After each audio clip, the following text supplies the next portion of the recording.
ഇതേ സമയം ജീവുവും സഞ്ജോളും പൊരിഞ്ഞ പോരാട്ടത്തിൽ തന്നെയാണ്. സഞ്ജോൾ ജയവാങ്ങിനെ അനങ്ങാൻ കഴിയാത്ത വിധം പൂട്ടി അവന്റെ കൈയൊടിക്കുന്നുണ്ട്.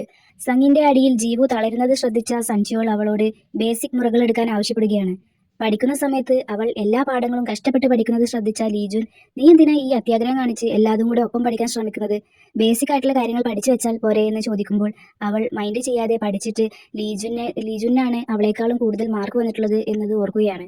സഞ്ജോൾ ഉറക്കെ തളരാതെ ബേസിക് മുറയെടുക്കൂ എന്ന് പറയുന്നതും അവൾ എഴുന്നേറ്റ് സർവ്വശക്തിയും എടുത്ത് അവനെ ലോക്കിട്ട് പിടിച്ച് നിലത്തിടുന്നുണ്ട്. ആ സമയം തന്നെ കുത്തേറ്റിട്ടുള്ള ലീജുൻ വേദന കടിച്ചമർത്തി കത്തി വലിച്ചൂരി നിനക്കുള്ള പാഠം ഞാൻ പഠിപ്പിച്ചു തരാമെന്ന് പറഞ്ഞ് ദേഷ്യത്തോടെ വന്ന് അവൻ തളർന്ന് നിലം പതിക്കുവോളം ഫൈറ്റ് ചെയ്യുന്നുണ്ട്. ലീജുന് സങ്കടവും ദേഷ്യവും വേദനയും ഒരുമിച്ചാണ് വന്നിട്ടുള്ളത്. അവനുമായി വീണ്ടും കൂട്ടുകൂടാൻ വേണ്ടിയിട്ടായിരുന്നു ഈ ലീജുൻ ഈ കഷ്ടപ്പാടുകളൊക്കെ സഹിച്ചിരുന്നത്. ഇതേ സമയം ടീച്ചർ അത്രയും ആൾക്കാരുടെ മുമ്പിൽ എന്ത് ചെയ്യണമെന്നറിയാതെ നിൽക്കുകയാണ്. എന്ത് വില കൊടുത്തിട്ടാണെങ്കിലും തെളിവായിട്ടുള്ള ആ റെക്കോർഡ് പ്രൊട്ടക്ട് ചെയ്യണമെന്ന് ഉറപ്പിച്ച് നിൽക്കുമ്പോഴാണ് പിന്നിൽ നിന്ന് ടീച്ചറെ എന്ന ഉച്ചരത്തിലുള്ള വിളി കേൾക്കുന്നത്. അവരെല്ലാവരും തിരിഞ്ഞു നോക്കുമ്പോൾ പിന്നിൽ ടൂളുമായിട്ട് ഹീവൺ നിൽക്കുന്നതാണ് കാണുന്നത്. ഫ്ലാഷ് ബാക്കിലൂടെ കാണിക്കുന്നത് ഹീവൺ സഹായത്തിനായി ഗ്യൂജിന്റെ അടുത്തേക്ക് ചെന്ന് കാര്യം പറയുമ്പോൾ അത് എന്റെ പണിയല്ല, എനിക്കതിൽ ഇടപെടേണ്ട ആവശ്യമില്ല എന്നൊക്കെ മറുപടി പറയുന്നതാണ്. ഹീവൺ അവന്റെ വയറിനൊരു പിച്ച് കൊടുത്ത് ഇത് നിനക്ക് വേദനിച്ചല്ലേ, അപ്പോ നിന്നെപ്പോലുള്ള ഒരാൾക്ക് വേണ്ടി ടീച്ചർ കുത്തു വാങ്ങിച്ചപ്പോൾ അവർക്ക് എത്ര വേദനിച്ചിട്ടുണ്ടാവും, ആ സഹായത്തിന് പകരം വീട്ടാനുള്ള അവസരമാണിത് എന്ന് പറയുകയാണ് അവൾ. എനിക്ക് ആരുടെയും ഔദാര്യം കൊണ്ട് നടക്കാൻ ഇഷ്ടമല്ല എന്ന് പറഞ്ഞ് അവനും കൂടെ സ്കൂളിലെ എല്ലാ ടോപ്പ് ഫൈറ്റേഴ്സും ഒപ്പം മിഞ്ചോളും ദേച്ചോളും കടന്നു വരുന്നതാണ് കാണിക്കുന്നത്. ഇതൊരു വല്ലാത്ത ത്രില്ല് തോന്നിയ സീനായിരുന്നു. എല്ലാ ക്രെഡിറ്റും ഹീവൺ കൊണ്ടുപോയി എന്ന് തന്നെ പറയാം. അവരൊക്കെ പിന്നിലുള്ള ധൈര്യത്തിലാവണം ഹീവൺ തെറിയൊക്കെ വിളിച്ച് ഒരു വമ്പൻ ഫൈറ്റിന് ആക്കം കൂട്ടുകയാണ്. അവളുടെ പെർഫോമൻസ് കണ്ട് ടീച്ചർ തന്നെ അന്തം വിട്ടു പോകുന്നുണ്ട്. അടുത്ത ദിവസം ഡിസിപ്ലിനറി കമ്മിറ്റി മീറ്റിംഗ് ആണ് കാണിക്കുന്നത്. പകുതിയിലധികം കമ്മിറ്റി മെമ്പേഴ്സും 11th ഗ്രേഡിൽ പഠിക്കുന്ന പീഹാൻഹുളിനെ എക്സ്പെൽ ചെയ്യാനാണ് അംഗീകരിച്ചിട്ടുള്ളത്. ഇതിനോട് പീഹാൻഹുൾ യോജിക്കുന്നില്ലെങ്കിൽ എഡ്യൂക്കേഷൻ ഓഫീസിലേക്ക് റിക്വസ്റ്റ് കൊടുക്കാൻ കഴിയും എന്നൊക്കെ ടീച്ചർ പറയുമ്പോൾ ദേഷ്യം വന്ന പീഹാൻഹുൾ കസേരയൊക്കെ തട്ടിമറിച്ചിട്ട് എഴുന്നേറ്റ് പോകാനൊരുങ്ങുമ്പോൾ ടീച്ചർ ലീ അവനോട്, നിന്റെ കൂടെ നല്ല ടീച്ചേഴ്സും നല്ല ഫ്രണ്ട്സും ഉണ്ടായിരുന്നു, പക്ഷേ നീ അവരുടെ ഒന്നും വില മനസ്സിലാക്കാതെ പോയി.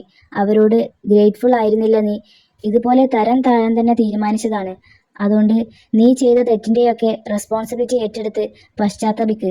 അപ്പോൾ നിനക്ക് ചേഞ്ച് ആവാനായി ഇനിയും ചാൻസ് കിട്ടും എന്നൊക്കെ ടീച്ചർ ലീ പറയുന്നത് കേൾക്കുമ്പോൾ ടീച്ചർ ജോങ്ങിന്റെ മുഖമാണ് അവൻക്ക് മനസ്സിൽ വരുന്നത്. പീഹാൻഹുളിന്റെ മുഖത്ത് ചെറിയൊരു കുറ്റബോധം വന്നതുപോലെ അപ്പോൾ നമുക്ക് ഫീൽ ചെയ്യുന്നുണ്ട്. അവൻ അസിസ്റ്റന്റിന്റെ കൂടെ താഴേക്കിറങ്ങി വരുമ്പോഴാണ് ഡിറ്റക്റ്റീവിന അവിടേക്ക് വന്ന് നമുക്ക് പോലീസ് സ്റ്റേഷൻ വരെ ഒന്ന് പോയാലോ എന്ന് ചോദിക്കുന്നത്. അസിസ്റ്റന്റ് മുന്നോട്ട് വന്ന് എന്താ കാര്യം എന്ന് ചോദിക്കുമ്പോൾ പീഹാൻഹുൾ അന്ന് ടീച്ചർക്ക് മുമ്പിൽ കൺഫസ് ചെയ്ത റെക്കോർഡ് എടുത്ത് കേൾപ്പിച്ചു കൊടുക്കുകയാണ്. ഇത്തവണ ഇറങ്ങിപ്പോരാൻ അത്ര ഈസി ആയിരിക്കില്ല എന്ന് പറഞ്ഞ് അവനെ അവിടെ നിന്നും കൊണ്ടുപോവുകയാണ്. എല്ലാ കുട്ടികളും ആ കാഴ്ച കാണാനായി ചുറ്റും നിൽക്കുന്നുണ്ട്. പീഹാൻഹുൾ യോബിന്റെ അടുത്തെത്തുമ്പോൾ അവനെ നന്നായി ഒന്ന് നോക്കുന്നുണ്ട്. ഗാമിന്റെ അടുത്തെത്തുമ്പോൾ അവൻ അവിടെ തന്നെ നിന്ന് ഗാമിനോട് സ്കൂള് മാറ്റാൻ നീ ഒന്ന് ട്രൈ ചെയ്യണം എന്ന് പറഞ്ഞ് മുന്നോട്ട് നടക്കുകയാണ്. ഗാമിനും ഫ്രണ്ട്സും അവനെ കൊണ്ടുപോകുന്നത് നോക്കി നിൽക്കുകയാണ്. വൈസ് പ്രിൻസിപ്പളിനെയും പോലീസ് അറസ്റ്റ് ചെയ്ത് കൊണ്ടുപോകാൻ നിൽക്കുമ്പോൾ എന്നെ വിട്, ഞാൻ വരാം, ആദ്യം എന്നെ ഒന്ന് സിഗരറ്റ് വലിക്കാൻ അനുവദിക്ക് എന്നൊക്കെ പറഞ്ഞ് സിഗരറ്റ് എടുത്ത് കത്തിക്കാൻ തുടങ്ങിയതും ടീച്ചർ ലീ വന്ന് അത് വാങ്ങിച്ചുകൊണ്ട് ഇത് സ്കൂളാണ്, ഇവിടെ സിഗരറ്റ് വലിക്കാൻ പാടില്ല, എക്സ് വൈസ് പ്രിൻസിപ്പൾ എന്ന് പറയുകയാണ്. ഇത് കേട്ട് എല്ലാ കുട്ടികളും ചിരിക്കുന്നുണ്ട്. പീഹാൻഹുളിനെ പോലീസ് കാറിൽ കൊണ്ടുപോകുന്നത് എന്തോ ഒരു വിഷമത്തോടെ നോക്കി നിൽക്കുകയാണ് ഗാമിനും ടീച്ചറും. ന്യൂസ് വായിക്കുന്നതാണ് പിന്നീട് കാണിക്കുന്നത്. ആൻജിയോണിലെ ഒരു ബിൽഡിങ്ങിൽ ഫൈറ്റ് നടന്നു എന്ന് സോഷ്യൽ മീഡിയ വഴി പ്രചരിച്ച വാർത്തകളൊക്കെ കെട്ടിച്ചമച്ചുണ്ടാക്കിയതായിരുന്നു. സെക്യൂരിറ്റി ഗാർഡുമായി ഫൈറ്റ് ചെയ്തിരുന്ന കുട്ടികൾ ബുള്ളികളോ മോഷ്ടിക്കാൻ എത്തിയിട്ടുള്ളവരോ ആയിരുന്നില്ല എന്നൊക്കെ വാർത്തയിൽ പറയുന്നത് കണ്ട് ദേഷ്യം വന്ന് TV ഓഫാക്കുന്നുണ്ട് ചെയർമാൻ.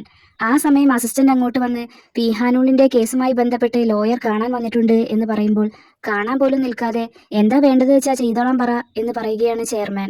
നമ്മുടെ സ്കൂളിലെ ഡിസിപ്ലിനറി കമ്മിറ്റി മെമ്പേഴ്സ് ഇപ്പോൾ പഴയതുപോലെയല്ല, എല്ലാവരും നല്ല സ്ട്രിക്റ്റ് ആണ്. പീഹാൻഹുൾ ഉണ്ടാക്കിയ റാങ്കിംഗ് ആപ്പ് എല്ലാവരുടെ ഫോണിൽ നിന്നും ഡിലീറ്റ് ചെയ്യിപ്പിച്ചിട്ട് കുട്ടികളെ അകത്തേക്ക് കയറ്റി വിടുന്നുള്ളൂ അവർ. ജീവുവിന്റെ ലൈഫിലും സന്തോഷ വാർത്തയുണ്ട്. ടീച്ചർ ലീ കനിഞ്ഞിട്ടാവണം ഹ്യൂൻഹുയി ജയിലിൽ നിന്ന് പുറത്തിറങ്ങിയിട്ടുണ്ട്.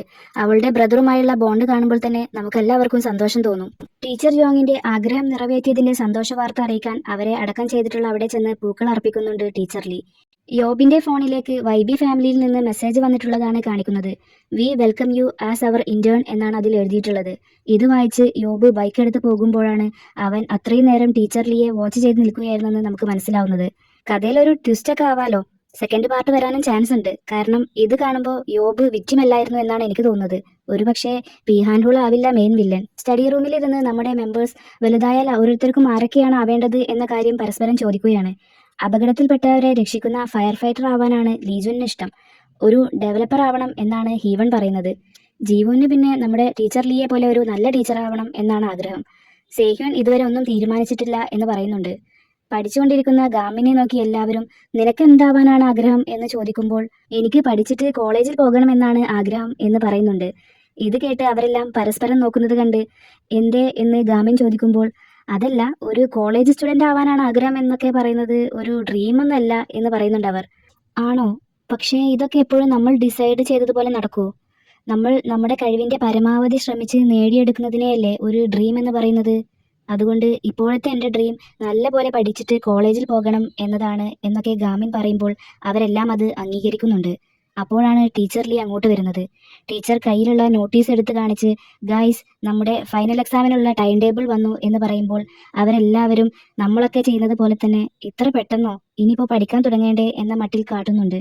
ജീവു ലീജുനോട് നീ നോക്കിക്കോ, ഇത്തവണ എന്തായാലും നിന്നെ ഞാൻ വെട്ടിക്കും എന്ന് പറയുമ്പോൾ അത് സ്വപ്നം കണ്ടിരുന്നു, നടക്കാൻ പോണില്ല എന്ന് പറഞ്ഞ് കളിയാക്കുന്നുണ്ട് ലീജുൻ. ഇത് കേട്ട് ടീച്ചറും എല്ലാവരും ചിരിക്കുന്നുണ്ട്. ഗാമിൻ എക്സാം എന്ന് കേട്ട് പഠിക്കാനുള്ള ത്രില്ലിലാണ്. ഇതാണ് ഞങ്ങളുടെ യൂസേങ് ടെക്നിക്കൽ ഹൈസ്കൂളിലെ പഠനയാത്ര. ഞങ്ങളുടെ കോളേജ് എൻട്രൻസിലേക്ക് എത്താനുള്ള യാത്ര ഇനിയും തുടരും എന്ന് ഗാമിൻ പറയുന്നിടത്താണ് ഈ എപ്പിസോഡ് അവസാനിക്കുന്നത്.